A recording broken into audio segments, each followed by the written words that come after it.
제가 광고 하나 또 하겠습니다. 홀리브리지 네트워크 선교회가 9월 15일부터 2박 3일 동안 가평 오리온 빌리지에서 컨퍼런스를 준비하고 있습니다. 아직 기간이 많이 있어서 조금 여유가 있습니다만은 이 광고를 보시는 우리 전국에 있는 믿음의 동지들 여러분 오셔서 우리가 함께 마음을 다지고 이 시대를 잘 알고 우리가 홀리브리지 네트워크 선교회를 만든 목적은 나라와 교회와 다음 세대를 회복시키기 위한 것입니다. 어떤 사심이나 개인이 만든 단체가 아니고 이 시대가 요청해서 어쩔 수 없이 만들어진 포괄적 차별금지법을 막고 외국에서 몰려오는 갖가지 이슬람 세력들과 이단과 대처하며 그리고 우리 자녀들이 교육 현장에서 너무 많이 망가지고 교회들은 정신을 차리지 못하고 자유주의 신학에 물들어가지고 성경대로 선포하지 않는 이 딱한 시대에 기성세대는 나는 바꿀 수 없다고 나는 생각을 했어요. 안 돼요. 정치와 술수의 영에 사로잡혀가지고 종교의 영에 사로잡혀서 바뀔 수 없다. 그러면 다음 젊은 목회자들을 세우고 다음 세대에다가 에너지를 쏟아부어서 우리가 이 판을 바꿔야 된다. 이제 그런 생각을 하게 됐습니다. 그러기 위해서는 우리가 가치관이 변해야 돼요. 그래서 이 컨퍼런스를 기도로 준비하고 있습니다. 여러분들 많이 참석해 주시고 이 방송을 보고 있는 여러분들 참석해 주시고 우리 성도님들도 주변에 알려주시고 또 우리 성도님들도 이때 시간이 되시는 분들은 여러분들이 숙박을 하셔도 좋고 도무지 시간이 안 되면 저녁 집회라도 와서 참석을 하시고 그렇게 해주시면 되겠습니다. 자, 9월 15일부터 17일까지 가평 오리온 빌리지에서 비전 빌리지에서 300명 숙박이 300명이기 때문에 그러나 그 이에 집회는 언제든지 참석할 수 있습니다. 그래서 식사만 하실 분들은 식사만 하셔도 되고 주무실 분들만 300명이다 이런 뜻이에요. 여러분들만 참석을 해주시고 신청은 이따가 올라가는 영상 댓글창에 여러분들이 신청할 수 있는 코너가 있으니까 거기에 신청을 해주시면 되겠습니다. 자, 영상 한번 보겠습니다. 학생 인권 요래니 참교육이니 하는 말에 미혹되어서 성적으로 방종한 삶을 거리낌 없이 살며 성적 자기 결정권이니 인권 교육이니 하는 말에 미혹돼 가지고 성적으로 방종한 삶을 살다가 급기야 하나님을 떠나 비역한 사사시대의 다른 세대처럼 될 것을 걱정하는 사람들이 이 자리에 있습니다.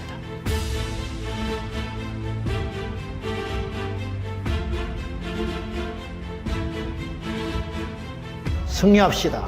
우리 이길 수 있습니다. 할렐루야.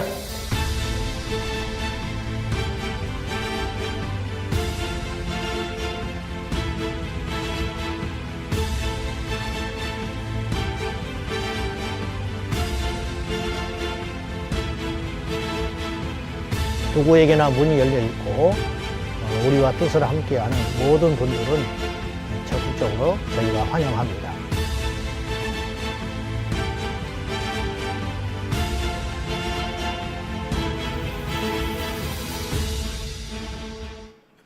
예. 잘 계셨죠? 네. 한 열흘 비웠는데 한 10달 비우고 온 것 같아요. 기분에. 집 떠나면 고생이고 우리나라가 얼마나 살기 좋은 나라인지 또 실감하고 오는 시간이었습니다. 여러분들이 기도해 주셔서 부족하지만은 말씀 사역을 잘 마치고 왔습니다. 자, 오늘 제목입니다. 따라합시다. 기도하면 무엇이 달라지는가? 오늘 우리가 어떤 믿음을 가지고 이 자리에 왔냐면 설교자는 어떤 믿음이 있냐면 이 설교를 하면 성도들이 바뀐다. 그 믿음이 없으면 설교하면 안 되죠. 오늘 이 자리에 우리가 왜 왔냐면 사실 많은 대가를 지불하고 오신 거예요. 말이 그렇지 휴가니까 와야 된다는 말은 제 이야기고 모처럼 얻은 휴가 그걸 포기하고 오신 분도 계실 것이고 주찬 하늘을 극복하며 오신 분도 계시고 수많은 유혹과 마귀의 실질적인 공격도 있었을지 몰라요. 영적인 공격, 환경적인 공격, 또한 관계의 공격을 받음에도 불구하고 여러분들이 이 자리에 왔다는 것은 이 시간에 우리가 기도하면 하나님이 어떤 일을 이루신다는 확고한 믿음 때문에 우리가 온 거예요. 누가 그렇게 말해준 건 아니죠. 믿음은 하나님의 은혜로 우리 안에서 자연 발생적으로 생기는 것이에요. 우리가 그 믿음 가지고 왔습니다. 기도하면 어떤 일이 일어난다는 거죠. 이것은 지지난주에 저희가 잠깐 주제로 말씀을 나눴는데 이어서 말씀을 드리려고 합니다. 첫째로 기도하면 무엇이 달라지느냐? 기도하면 기도하는 그 사람이 달라집니다. 자, 세상 속에서 제일 바꾸기 어려운 게 사람이에요. 건물은 바꾸기가 쉬워요. 사람을 바꾼다는 건 무지무지 많은 에너지와 시간이 들어갑니다. 여러분 그렇지 않습니까?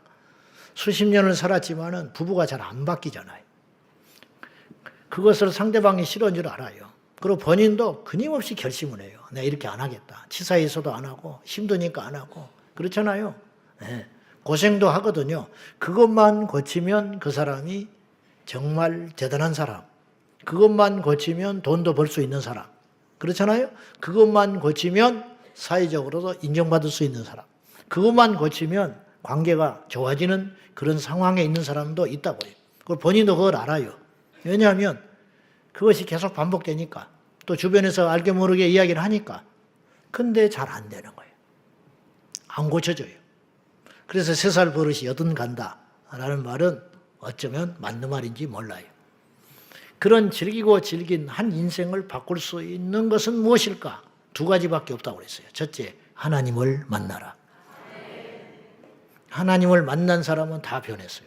살인마 고재봉이 변했습니다.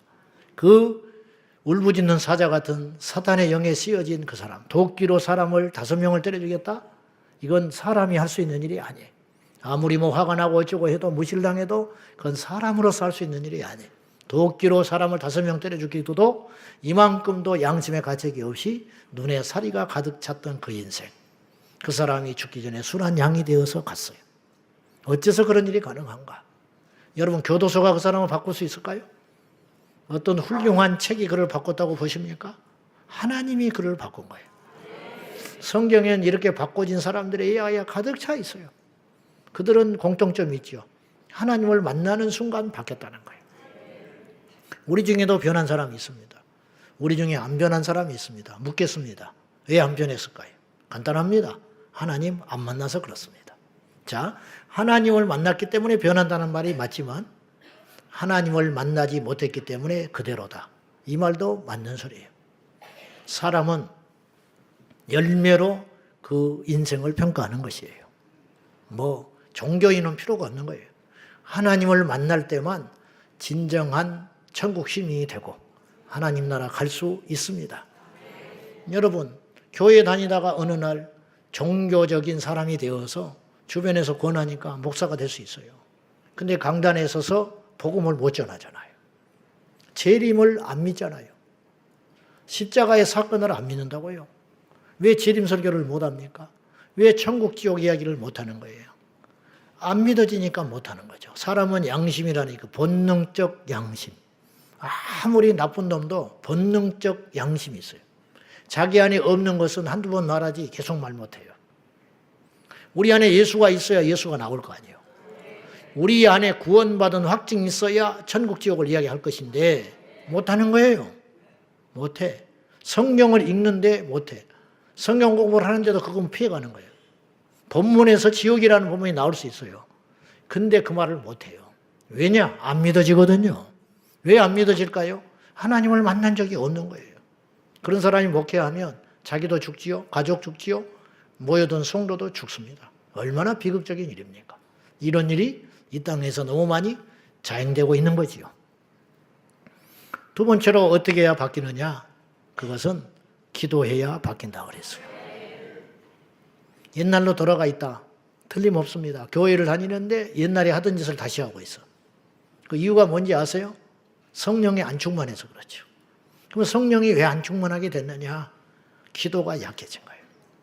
기도가 부족해지고 기도가 예전 같지 않고 기도 시간이 자기에게 충격으로 다가오지 않고 형식적인 기도, 그냥 그럭저럭한 기도. 그렇다고 해서 하나님을 자기가 떠난 것은 아니라고 자부하지만 예전의 모습, 옛날에 새롭게 되었다고 자부하던 그 자리로 돌아가지를 못하고 옛날에 그 육체적인 정욕과 죄의 종이 또 되어가고 있다. 이유는 뭐냐? 근데 겉은 멀쩡하지요. 왜? 교회를 나오고 있으니까. 겉은 멀쩡하지요. 왜? 여전히 봉사하고 있으니까. 그러나 그 속은 이미 하나님과 멀어졌다. 이유가 뭐냐? 기도가 약해져서 그렇다 하는 거예요. 내 것인데 내 마음대로 안 되는 거. 도둑 맞을 염려도 없는데 내 마음대로 안 되는 거. 내 것인데 내 것인 거 아닌 거. 그것이 뭔가? 내 자아. 자아가 내 뜻대로 된다면 누가 자살을 하겠어요? 자아가 내 뜻대로 된다면 왜 그렇게 엉뚱한 짓거리를 하겠어요? 안 되니까. 나도 나를 제어할 능력이 없는 것이죠. 그럼 왜 그런 힘이 없냐 이거죠. 하나님 만나지 못해서 그래요. 기도가 약해져서 그래요. 영국의 웨스트민스터 성당, 그건 성공의 성당이죠. 지하 묘비에 다음과 같은 무명의 묘비병이 있다고 그래요. 내가 젊고 자유로워서 상상력의 한계가 없을 때 나는 세상을 변화시키겠다는 꿈을 가졌다. 그러나 좀 더 나이가 들고 지혜를 얻었을 때 나는 세상이 변하지 않을 것을 알았다. 그래서 내 시야를 약간 좁혀서 내가 살고 있는 나라를 변화시키겠다고 결심했다. 그러나 역시 그것도 불가능하다는 걸 알게 됐다. 나는 마지막 시도로 나와 가장 가까운 내 가족을 변화시키겠다고 맘먹었다. 그러나 아무것도 달라지지 않았다. 이제 죽음을 막기 위해 자리에 누워있는 나는 문득 깨닫는다.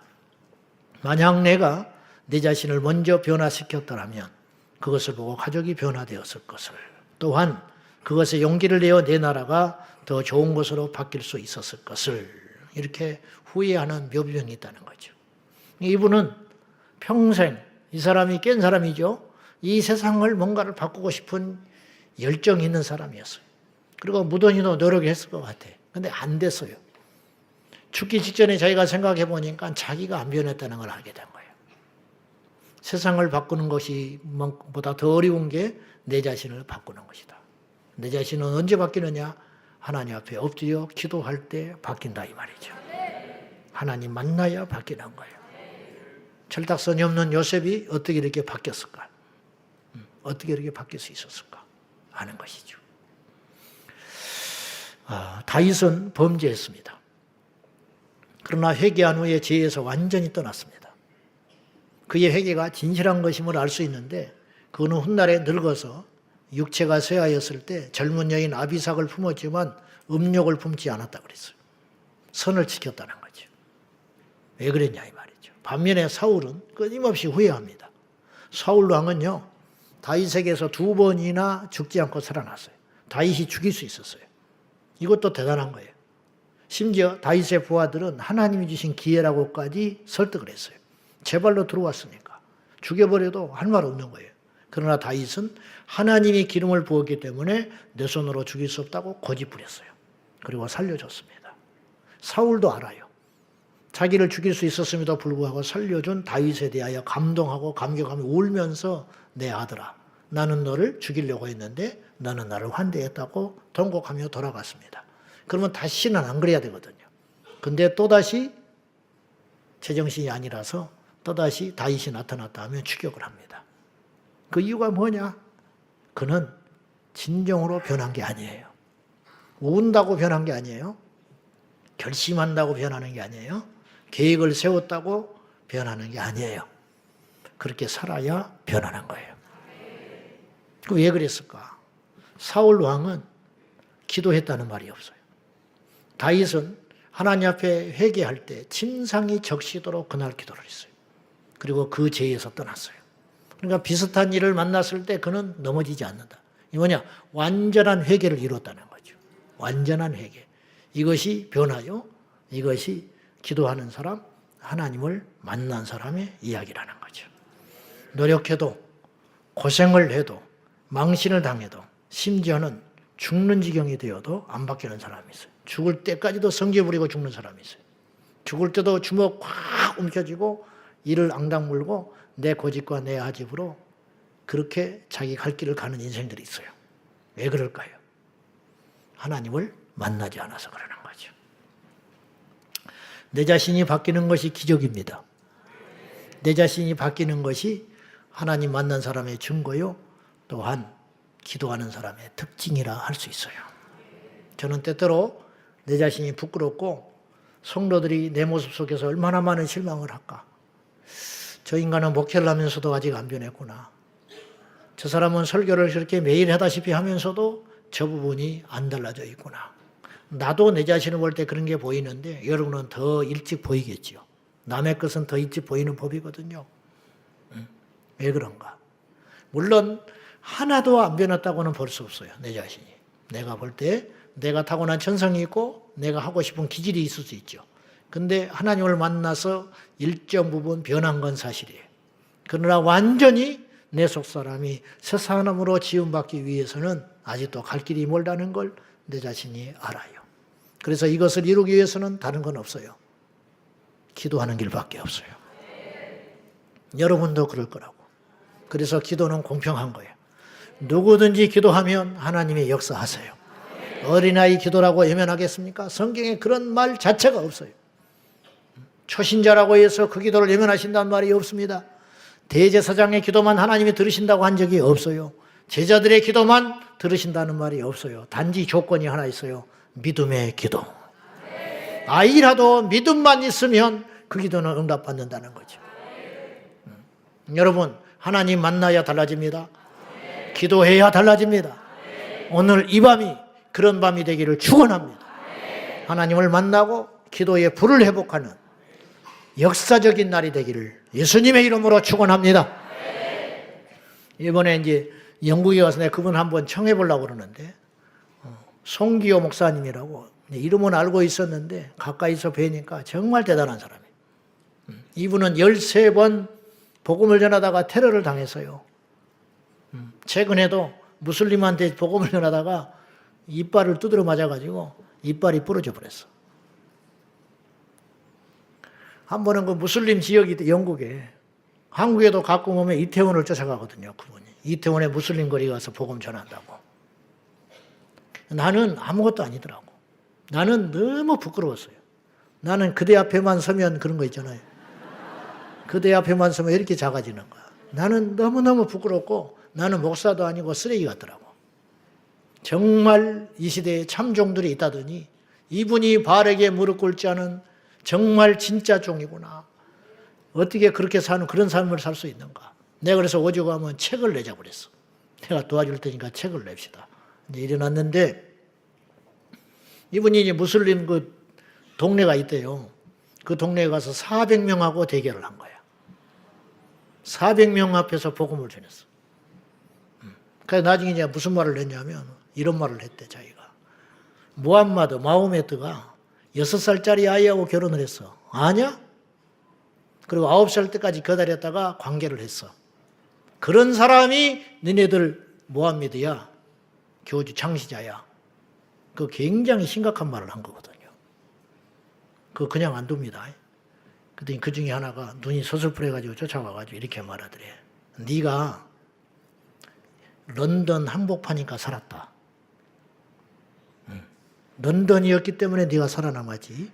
외곽이었으면 너는 죽었다. 근데 진짜 죽을 수 있어요. 한 번은 길거리에서 자꾸 도방전도를 하고 예수를 전하니까 눈여겨보고 이제 믿게 생각하는 사람이 하나 있었어요. 깽단 두목이 칼을 들고 집을 쳐들어왔어. 진짜 죽여버리겠다고. 그러다 목에다 칼을 댔더래. 시식거리면서 진짜 죽여버린다고. 그래서 이분이 그날 순교를 하려고 그랬대요. 이제 죽자. 그리고 기도를 했대. 눈을 감고. 무슨 기도를 했냐? 그 짧은 시간에 하나님, 나는 이 땅에 어차피 미련은 없습니다. 내가 이제 이 시간에 죽을 수 있는데 내가 죽고 나면 이 사람이 우리 교회의 후임 목사가 되게 해주세요. 그렇게 짧게 기도를 했대요. 그리고 있었는데 목이 안 날아갔어. 보니까 이 사람이 칼을 들고 죽이려다가 어찌된 일이 자기 손을 쳐버렸어. 자기 성질에 못 얘기해서. 그래서 손가락이 날아가 버린 거예요. 이 깽단 두목이. 그리고 피투성이가 돼가지고 있으니까 이분이 눈을 뜨고 있다가 119를 불러놓고 그 사이에 예수 복음을 전하고 그 사람이 영접 기도를 했어요. 그래가지고 지금 신학생이 됐어. 깽단 분위기. 그러니까 내가 그런 주인공이라면 얼마나 좋겠어. 나는 전해주는 것뿐이야. 그런 사람이 있더라. 근데 손이 못 붙였대요. 너무 이게 망가져 버려가지고. 어쨌든 신학생이 됐어. 가지고 이제 신학교도 운영하고 하는데 이분이 길러낸 제자들이 한 400명 되더만. 그래가지고 아프리카 등지에 교회를 750개를 세웠어. 나는 너무 부끄러웠어. 제가 그랬어요.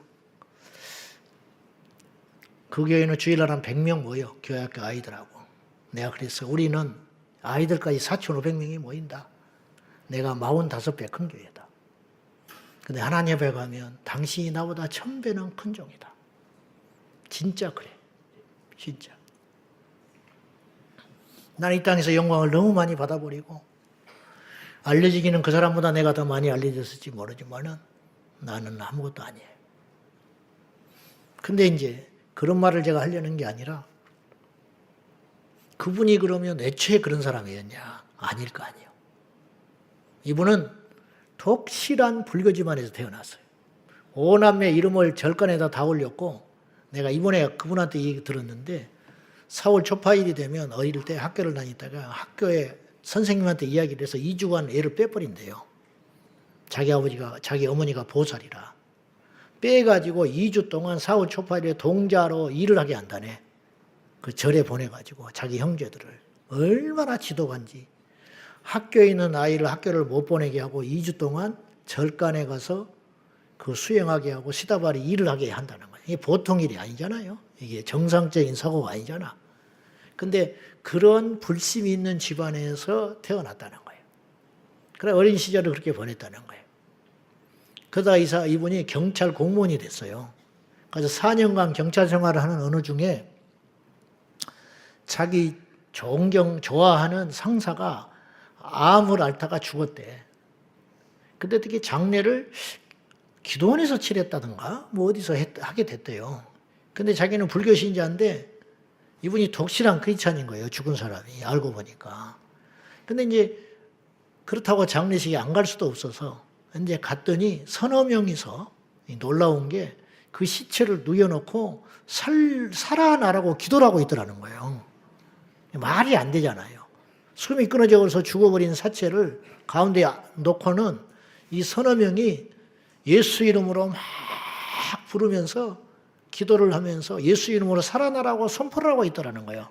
이게 보통 사람들은 아닌 거지, 그 사람들이. 이분이 서울서 근무를 했는데, 경찰을. 그래가지고 이제 황당하더라는 거예요. 그래서 이제 가지도 못하고 있지도 못하고 이렇게 서서 이렇게 멀끔하게 쳐다보고 있는데 그 중에 한 분이 선생님, 기도를 해주세요. 그러더래. 불교 신자인데. 근데 안 할 수가 없더래요. 그 분위기가. 내가 불교 신자니까 도망 안 합니다. 그런 말을 못 하겠더라는 거예요. 그 엄숙한 자리니까. 근데 어떻게 기도할지를 모르잖아. 그래서 이분이 이렇게 기도를 했대. 살려주시오. 예수 이름으로 기도할지를 모르니까 살려주세요. 예의상 그렇게 한 거예요. 근데 놀라운 건 그 기도를 마쳤는데 그 시체가 숨을 쉬었어요. 그래서 이분이 놀래버린 거예요. 충격을 받고 무서워가지고 도망을 나와버렸어요. 도망을 나와가지고 그 기도원 자리니까 한쪽에 예배당 같은 데가 있더래. 근데 가서 보니까 성경책이 있더라네. 그 성경책을 덜덜 떨면서 펼쳐서 봤대요. 근데 이분은 어떤 집안이었냐면 불교 신자라, 불교 집안이라 어릴 때 옛날에는 화장실에 화장지가 귀했어요. 전에는. 그래서 저도 이제 외갓집이나 큰 집 가면 신문지를 이렇게 잘라놓는다든지 한쪽 바구니에다 이렇게 매달아 담아놓고 그러던 그리고 막 비벼가지고 뻣뻣한 거 이렇게 뒤를 닦고 그랬거든요. 근데 옛날에 기도원 성경이라고 있어요. 겉에 파랗고 시편하고 신약만 나와 있는 기도원 성경 무료 배포한 게 있다고 아세요? 그거를 짝짝 찢어가지고 뒤를 닦는 그런 집안인 거야. 성경을. 그러니까 성경을 자기는 그렇게 대해봤지 읽어본 적이 없다는 거예요. 그래서 근데 그 기도원에서 성경을 자기가 덜덜 떨고 딱 펼쳤더니, 왜냐하면 죽은 사람이 숨을 쉬어버리니까 놀래가지고 성경을 딱 폈는데 이사야 43장이 펼쳐진 거예요. 너는 내 것이라 내가 너를 지명하여 불렀나니. 이때 이 양반이 뒤집어져 버린 거예요. 그리고 경자 생활을 못했어요. 그래가지고 신학을 했어. 집에서 난리 났죠. 호적을 파버린다고 하고. 이제 그런 이야기는 뒤로 한 채. 이제 집안도 다 돌아왔는데, 그 영국은 왜 왔냐 그랬어. 그 촌 사람이. 그랬더니 신학을 하다가 어느 날 토마스에 대한 이야기를 책으로 읽기 시작했대. 토마스 선교사. 영국에서. 제가 이제 거기를 가봤거든요, 이번에. 갔더니 가난한 시골의 그 교회. 근데 거기서 그 아버지가 목사였더만, 토마스 선교사 아버지가. 근데 이 토마스 선교사가 어릴 때부터 영특해서 언어를 10개를 했대요, 10개. 그 시대에. 그러니까 20몇 살 때 이분이 앞일을 다 포기하고 중국으로 선교사를 떠난 거예요. 그래서 그 교회에서 파송을 했더만요, 아버지가. 아버지가 훌륭한 분이더만. 어쨌든 그 교회에서 토마스 선교사가 하나 나와가지고 중국에 와서 조선 땅에 와서 복음 전해줘서 우리가 여기까지 있는 거예요. 이 하나님의 섭리라는 건 놀라운 거예요. 그리고 그 교회를 가서 보니까 한국인 선교사님이 목회를 하고 있어. 교인이 10명 있는데 교인 10명을 그 교회를 지키면서 그래서 복음은 돌고 도는 거예요. 그곳에서 중국을 어째서 우리나라에서 복음의 씨앗을 뿌렸는데 그 뿌려진 씨앗의 열매가 토마스 선교사님 그 교회에 가서 목회를 하고 있더라는 거예요. 네, 놀랍지요.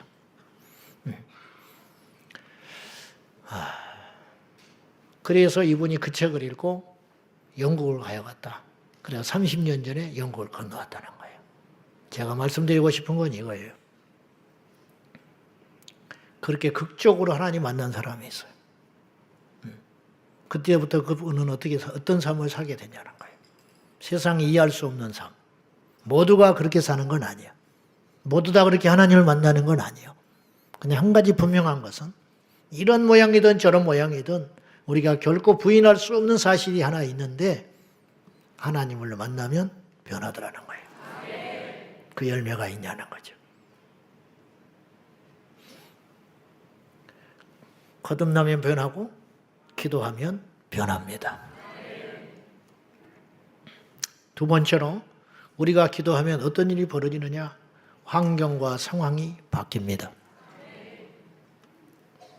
여러분 오늘 본문 이게 또 놀라우니 산헤립에 대한 이야기죠. 하룻밤에 이제 본문 다 읽지는 않았지만은 납사계를 앞세워서 아시리아 왕 산헤립이 이스라엘을 침공합니다. 그때 이사야 선지자를 통하여 이 히스기야 왕이 나라는 힘이 없고 풍전등하고 망하게 생겼어요. 그 대군을 이끌고 침략을 했는데 방법이 없으니까 하나님 앞에 절규하고 기도하는 장면이 나와요.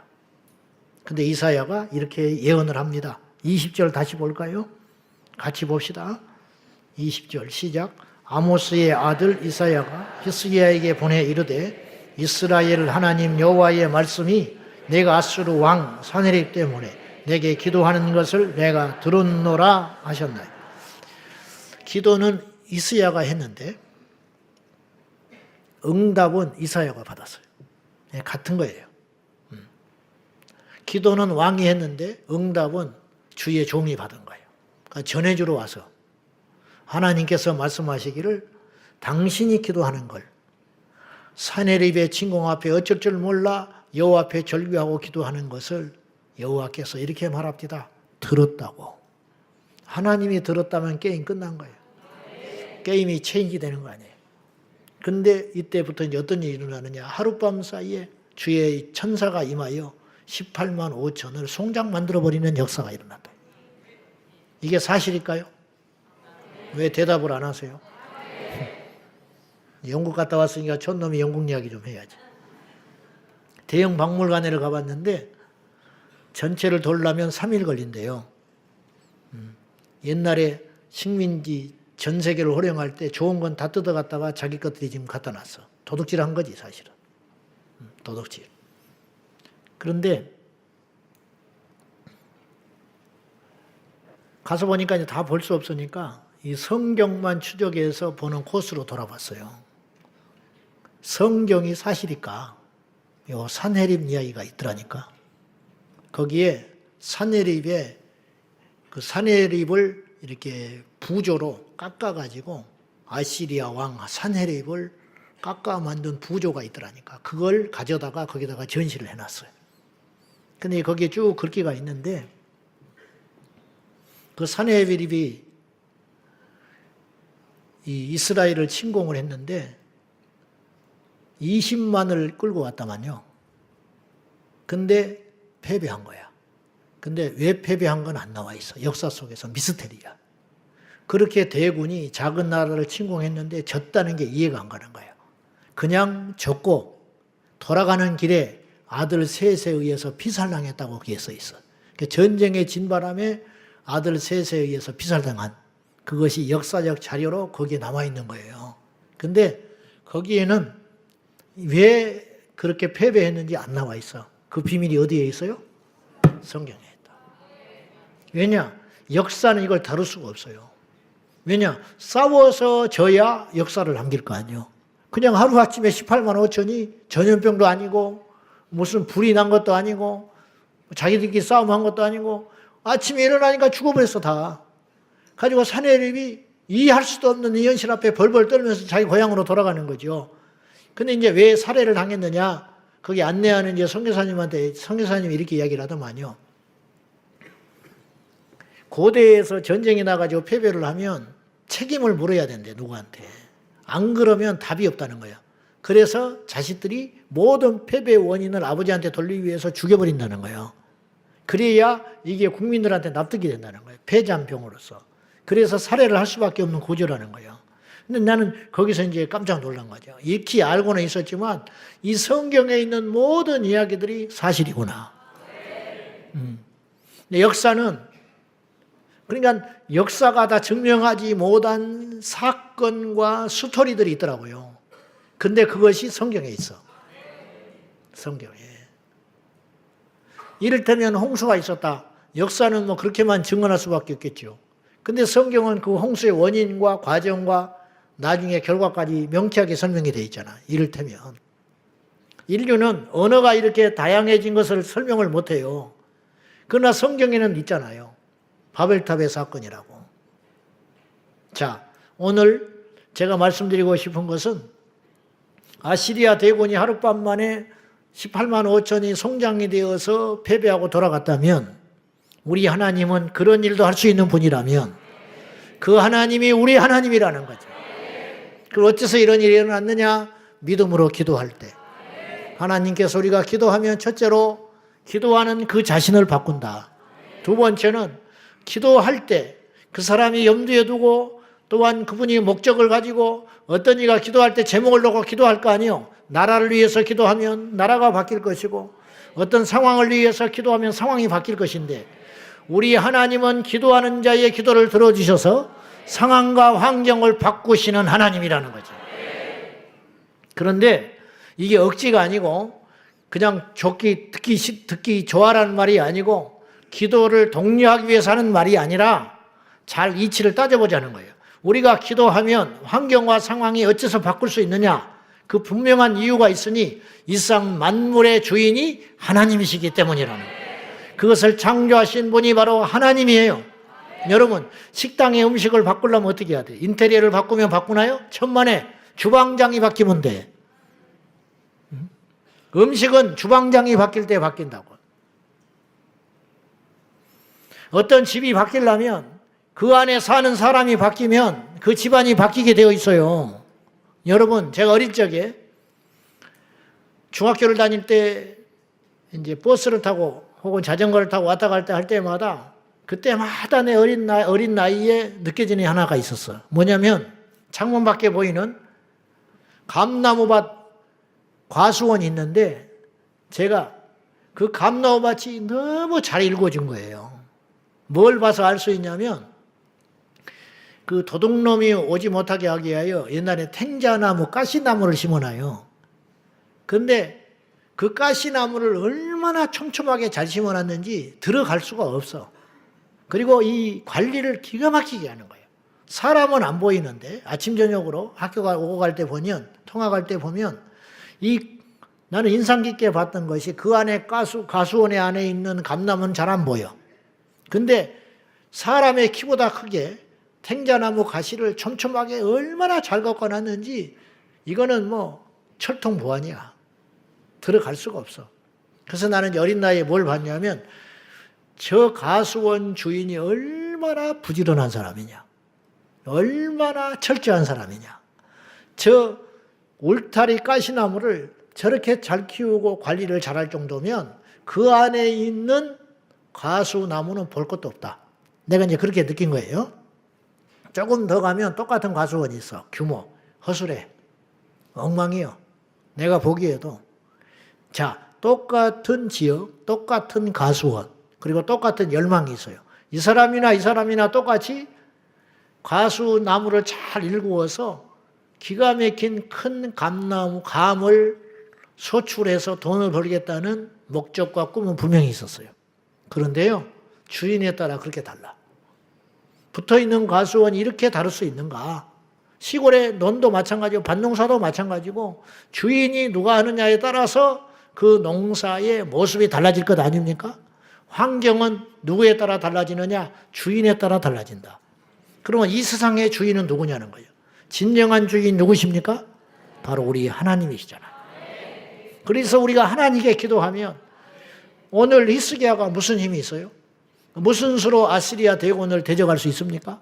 그런데 하나님께 기도했더니 하나님께서 모든 환경을 바꾸사 우리에게는 방법이 없지만 하나님께는 방법이 있는 거예요. 우리는 어둠이지만 그분에게는 빛이 있는 거예요. 우리는 힘쓰고 노력해도 안 되지만은 우리 하나님께는 만 가지 셀 수도 없는 방법과 묘수가 있으니 우리가 기도할 때 우리 상황과 환경이 바뀌게 되는 줄로 믿습니다. 이 나라가 어떻게 바꿀 수 있을까요? 하나님만이 바꿀 수 있는 거예요. 인간의 생사화복, 한 나라의 흥망성쇠를 결정하시는 위대하고 크고 강하신 하나님, 그 하나님께 기도하면 우리 주님께서 일하시고 그분께서 일하실 때 이 세상은 반드시 바뀌고 변하게 될 줄로 믿습니다. 자, 로마서 4장 17절 한번 읽어봅시다. 시작. 기록된 바 내가 너를 많은 민족의 조상으로 세웠다 하심과 같으니 그가 믿은 바 하나님은 죽은 자를 살리시며 없는 것을 있는 것으로 부르시는 이시니라. 우리 하나님이 어떤 분이시냐?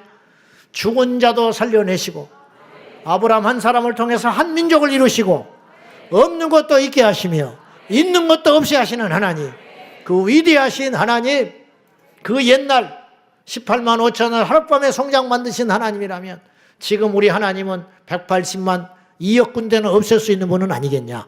우리 하나님은 능치 못할 일이 없으니 모든 환경의 주인 되신 우리 하나님 앞에 기도할 때 주님께서 일하게 될 줄로 믿습니다.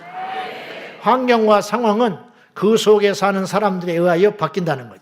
성경의 일관된 원리는, 말씀은 이것이에요. 환경이 망가져서 인간이 고통을 당하고 있는 게 아니에요. 인간이 망가졌기 때문에 환경이 저주를 받았다는 거예요. 지난번에 우리 강동진 목사님 주일 오후에 그런 이야기 하지 않으십니까? 그 보나콤이라고 음성 쪽에 어디야?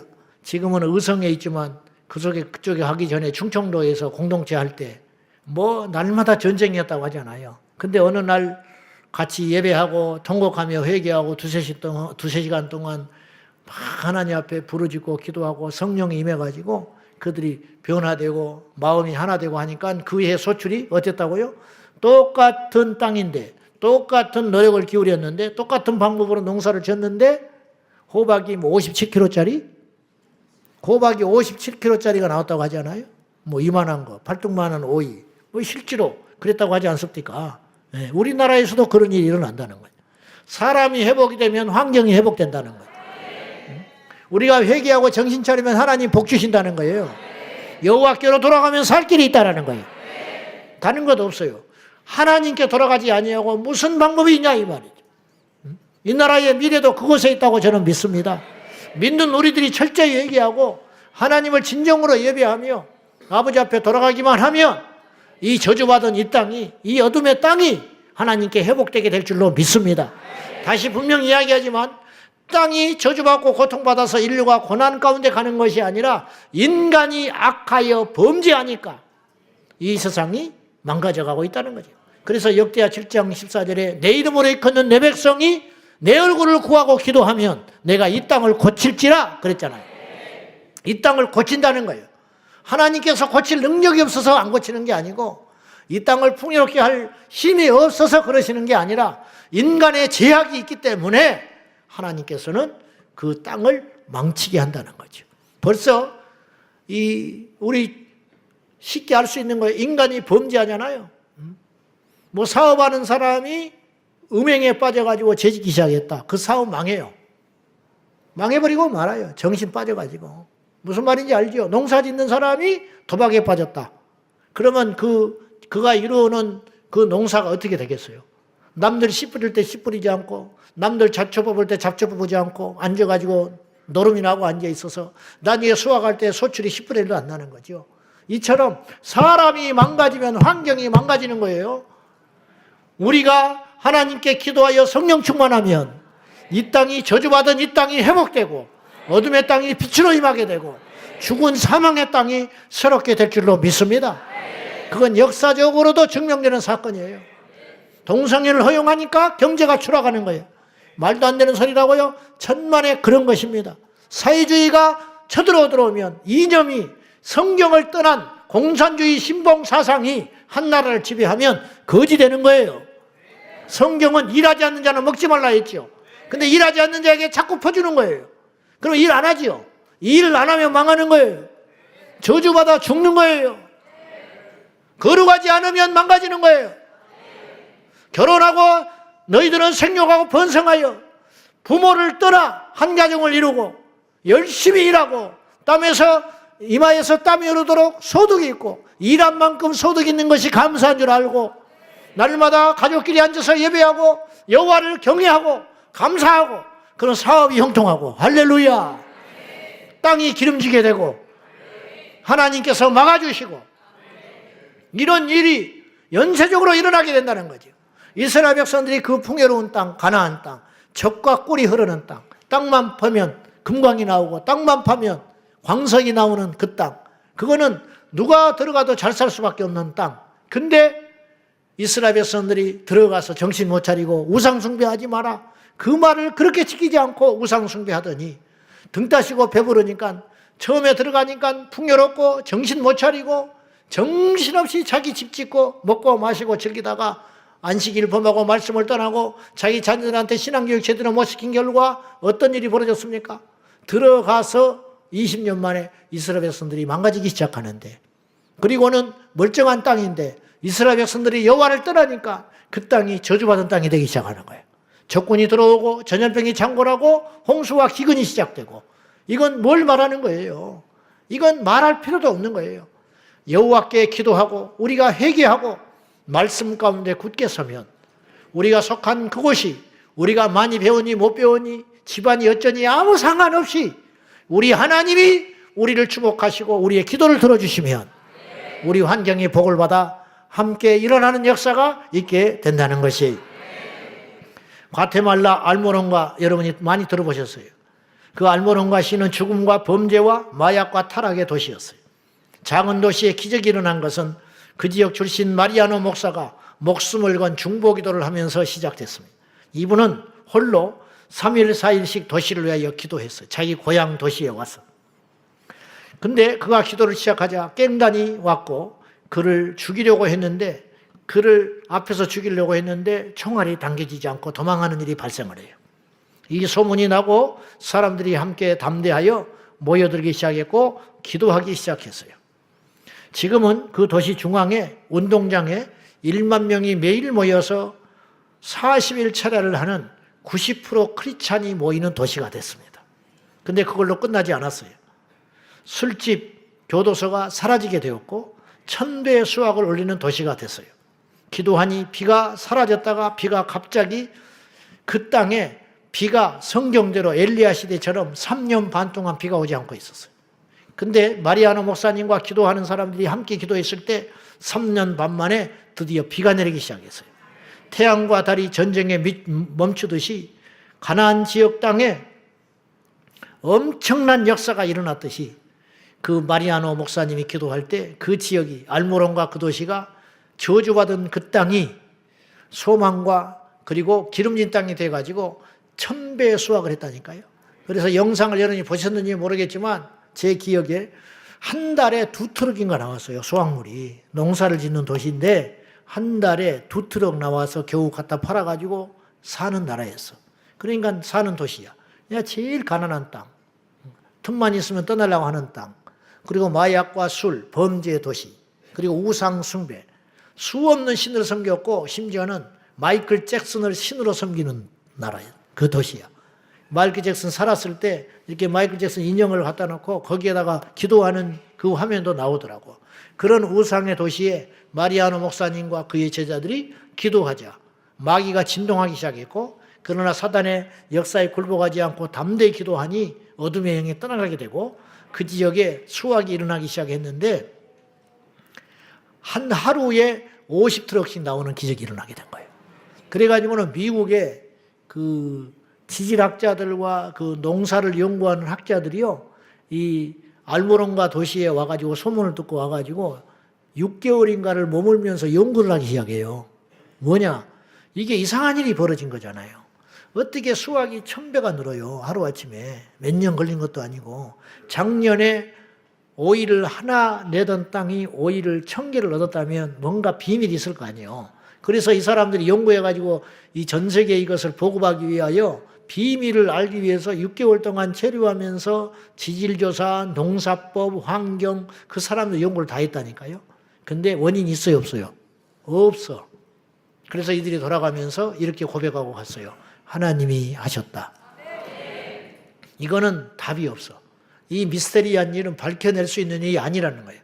적어도 한 10년에 걸쳐서 그런 일이 벌어졌다면 뭔가 그런가 보다. 갑자기 무슨 획기적인 농사법이 발견됐다든지, 갑자기 그 땅을 지지를 좋게 할 수 있는 어떤 비료가 발견됐다면 그랬다든지, 어떤 획기적인 인물이 농사법을 배포해가지고 보급해가지고 그렇게 수확이 늘었다든지. 세상의 이치라는 건요, 원인이 있어야 결과가 있는 거예요.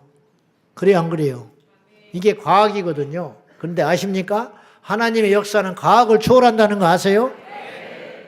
하나님은 무에서 유를 만드셨잖아요. 그냥 과학이 못 받아들이는 거 환장하고 죽기 살기로 못 받아들이는 거예요. 과학은 원인이 있어야 결과가 있는 것이거든요. 땅이 저절로 만들어졌다는 걸 절대로 용납 못해요. 그래서 뭐 빅뱅 원리니 말도 안 되는 이야기를 자꾸 이야기하는 거예요. 원숭이가 있어야 사람 되는 거예요. 응? 원숭이가 있어야. 그러면 나는 묻고 싶은 거죠. 그 원숭이는 언제 만들어졌냐? 아메바에서 왔대. 그럼 아메바는 누가 만들었냐? 100번, 1000번 양보해서 아메바가 수없는 수십억 년의 시간이 걸쳐가지고 아메바가 어느 날 미꾸라지처럼 된 거야. 그리고 미꾸라지가 물에서 맨날 놀다가 어떤 똑똑한 미꾸라지 한 마리가 갑자기 고개를 쑥 내미더니 육지로 나가기 시작했어. 근데 다 죽어버렸는데 그놈은 살아남았어. 능력이 뛰어나가지고. 그래서 미꾸라지 같은 것이 육지에서 또 수억 년은 살아요. 살다 보니까 꼬리가 필요 없잖아. 그래서 발이 됐다나? 그래가지고 흘러가지고 어느 날 이제 원숭이 같은 유인원이 나온 거예요. 가지고 또 오랜 시간이 지나니까 그 유인원이 사람이 돼서. 그래서 오늘 우리가 이렇게 됐잖아요. 할렐루야. 다시 말하고 싶지만은 그 아메바는 누가 만들었냐? 그러면 아메바가 저절로 만들었다 치자. 뭐 이제 그래서 이제 이런 억지를 쓰기 시작했지. 어느 날 천둥이 쳐버렸다는 거예요. 갑자기 막 이렇게 멀쩡한 물이 있었는데 천둥이 치고 막 태풍이 불고 막 벼락이 치고 하더니 거기서 화학 변이가 일어나 가지고 어떻게 하나가 딱 나왔대. 아메바가. 그런 식으로. 그래 그것이 계속 번식을 해 가지고 이제 이렇게 됐다는 거예요. 그럼 나는 묻고 싶은 거죠. 그 천둥은 누가 치게 했냐? 그 에너지는 누가 준 거냐? 그냥 있을 수는 없는 거 아니냐? 물론 뭐 말쟁이들이니까 이길 방법은 없지만은 교과서에서 그렇게들 주장을 하니까 지금 아이들이 전부 쓰레기 같은 지식만 듣고 있는 거예요. 하나님을 안 믿으려니까 궤변이 나오는 거예요. 그런데 아십니까? 우리 하나님은 원인과 결과를 따지시는 분이 아니라 나는 나다. 죽은 자를 살리시며 있는 것을 없게 하시며 없는 것도 있게 하시는 하나님. 그 하나님께 부르짖어 기도하며 오늘 또 일하시는 하나님께서 우리 환경과 상황을 바꾸시는 위대한 하나님인 줄로 믿습니다. 세 번째로 기도하면 본인이 제일 먼저 변한다고 그랬어요. 기도하면 본인이 제일 먼저 변해요. 유종옥 사모님이 서울 시내에서 목회하실 때 얼마나 힘들고 고생스러웠는지 도심 속에서 목회를 하다가 성도들이 괴롭게 하는 성도들이 있으니까 막 죽여버리고 싶잖아요. 막 너무 없는 소리 지어내지 모든 걸 사모탓을 하고 막 이렇게 하니까 너무너무 힘들어. 그런데 하루 일과를 지친 하루를 마치면 성전 앞에 앉아서 밤을 새면서 기도를 해요. 처음에 기도는 이렇게 시작하는 거예요. 하나님 그 집사 정말 미워요. 오는 주일에 와서 계단에서 다리가 탁 부러져 버리면 진짜 그런 기도가 나올 뻔합니다. 왜냐? 깨달으라고. 너무 힘드니까 하나님이 그런 방법을 통해서라도 그 사람이 좀 깨달았으면 좋겠다. 까불지 못하게 하면 좋겠다. 쓸데없는 억지 좀 안 부리면 좋겠다. 그런 본능이 있을 수 있어요. 너무 이렇게 시달리니까. 그러면 이제 그렇게 기도를 시작한다는 거야, 이분이. 그래서 근데 주님께서 편하게 기도해라. 그러면 다리를 쭉 뻗고 우는데 너무 속상하니까 울고 막 그 인간 어쩌고 저쩌고 이제 아버지한테 이러는 거래. 그럼 한참 기도를 하면 기도가 바뀌어. 축복의 기도로 바뀌어. 그리고 기도를 깊이 하니까 어떤 일이 벌어지냐면 그 사람이 왜 그렇게 나를 힘들게 하는지 그 영혼이 너무 불쌍한 거예요. 알고 봤더니 새엄마 밑에서 어릴 때부터 구박을 받고 사랑을 받지 못해서 나를 목사의 사모이자 엄마로 알고 나한테 사랑을 받고 인정받기 위해서 그렇게 앙탈을 부리고 억지소리를 하는데 내가 그를 품지를 못했구나. 그리고 밤새껏 또 사모님 울죠. 그러면 주일날 만나면 불쌍해 보이는 거예요. 그러면 안 하죠. 누가 변한 거예요? 그 사람이 변한 거예요? 사모님이 변한 거예요? 그 전에는 다리 부러지라고 했다니까요. 근데 그 영혼을 기다려지고 품고 불쌍히 여기고 내 자식으로 여겨지는 그 힘은 어디서 오는 거예요?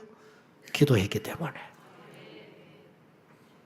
내 자신이 변하고 환경이 변하고 세 번째로 무엇이 변하냐? 내가 기도하는 그 대상이 바뀐다. 기도하는 그 사람. 그 사람이. 근데 이제 순서가 있죠. 내가 먼저 변하는 거예요. 내가 변한 다음에야 기도하는 그 대상이 바뀐다. 여러분 부모님 중에 자식을 놓고 기도하는 사람들 많죠. 내 자식이 변했으면 좋겠지요. 내 자식이 예수님 만났으면 좋겠지요. 뜨겁게 불의 사자가 됐으면 좋겠지요. 근데 그 전에 여러분이 바뀌어야 돼요. 하나님이 부모를 바뀌고 자식을 바뀌는 법이지 질서의 하나님이 자식을 바뀌어놓고 부모를 바뀌는 것은 거의 많지 않다.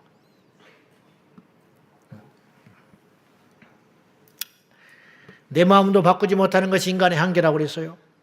화내지 마. 누가 그걸 몰라? 진정해. 정신 차려라. 마음 단단히 먹어야 된다. 누가 몰라? 니보다 더 잘 알아, 내가. 마음 단단히 먹어야 한다는 게. 네가 내 입장 대봐서 너는 마음 단단히 먹을 것 같아? 이런 상황이면 안 되는 거지요. 근데 나도 나를 억제하지 못하는데 내가 남을 무슨 수로 고칩니까? 내 배 아파서 난 새끼도 못 바꾸는데 어떻게 이웃을 바꾸고 직장에 가서 상사를 바꾸고 부하를 바꾸고 동료를 바꾸고 어떻게 교회 안에 공동체 안에 있는 형제 자매를 무슨 수로 바꿉니까? 방법이 있습니다. 기도하면 됩니다. 사람의 마음을 지으신 분이 하나님이기 때문에 다니엘서 1장 9절 볼까요? 잘 아는 말씀입니다만 시작. 하나님이 다니엘로 하여금 환관장에게 은혜와 긍휼을 얻게 하시니. 누가 해주셨다고요? 주체가 하나님이에요. 환관장이 아니에요. 환관장도 왜 그러는지를 몰라. 저기 이방 약소국에서 끌려온 그 어린 소년이 자기한테 불쌍하게 보이는 거. 나한테 피 한 방울 섞이지 않았고 우리 혈통도 아닌데 왜 저렇게 불쌍하게 보이며 그만 보면 더 특혜를 주고 싶고 더 하나라도 해주고 싶고 더 편들어주고 싶고 알고 봤더니 하나님이 그렇게 하시더라. 하나님이.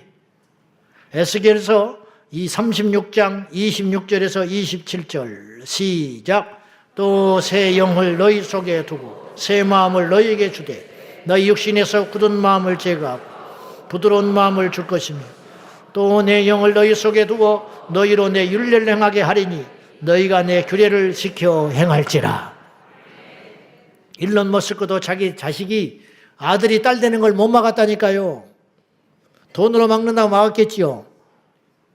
트럼프 당선되고 그 아들놈이 미국 떠난다고 그랬어요. 못 막아요. 일론 머스크도 못 막는다니까. 세계 최고의 부자가 못 막는 거예요. 못 막아. 그걸 누가 합니까? 그런데 내가 확언하건대 100% 보장하건대 그 아들이 예수 만나면 그 아들을 위해서 누군가 목숨 걸고 기도하는 사람이 있다면 여러분 우리가 이 자리에 그냥 있는 게 아니라고요. 누군가 너를 위하여 기도하네. 우리가 우연히 예수 믿은 게 아니라고요. 길거리 가서 누가 노방전도 받아서 우연히 교회 온 게 아니라고요. 누군가 당신을 위해 기도했다. 누군가. 이번에 송 목사님 같이 이제 공원도 같이 이제 시간이 마지막 날에 태워서 이렇게 가는 데마다 전도를 하는 거. 가는 데마다. 아주 처음 봤어 그런 사람은. 가는 데마다. 공원에 가니까 낚시하는 이들이 애들 둘이서. 영어도 어설픈 것 같아 내가 보니까. 자기는 영어를 거지한테 배웠대요. 노숙자한테. 노숙자 전도하다가. 그 영어가 형편없어. 근데 그 영어가 나는 더 잘 들리더라고. 그 엉망인 영어가. 콩글리시야 완전히. 근데 할 말은 다 해. 그 안에. 근데 소년 몇 살이냐고 물어보면 15명. 15살이라더만. 두 놈이 이제 앉아가지고. 근데 희덕거리고 있으니까 뭐라 하더니 복음을 전했어.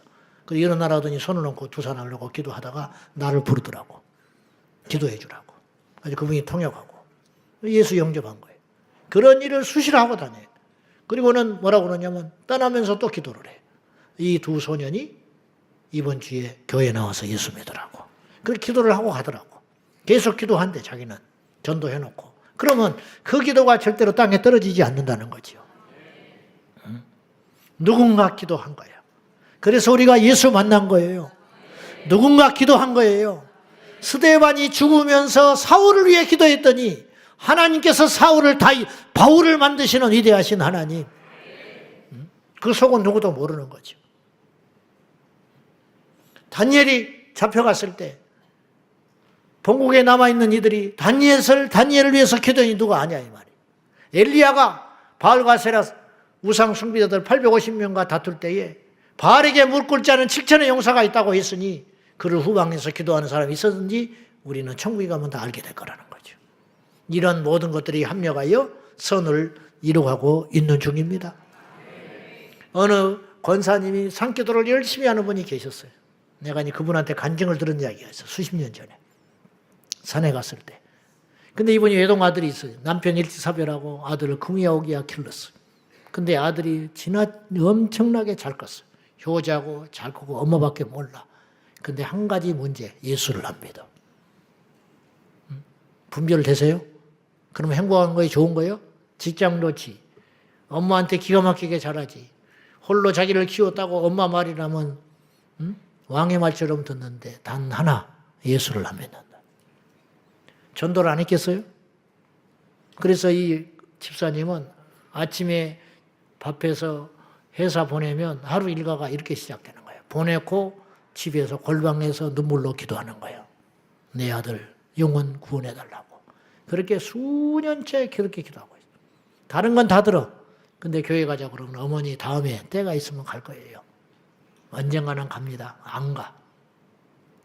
그러던 어느 날, 그날도 아침에 출근을 시켜놓고 골방에 들어가서 기도하고 있는데 아들놈이 후다닥 뛰쳐들어와서 정신이 나가가지고 뭔 일이냐 그랬더니 어머니 기도했지요 그러는 거예요.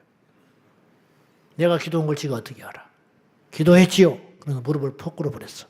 무슨 일이냐 했더니 아침에 바쁘게 출근하는데 신호등을 건너가는데 신호를 위반하는 차가 차를 들어받았어요.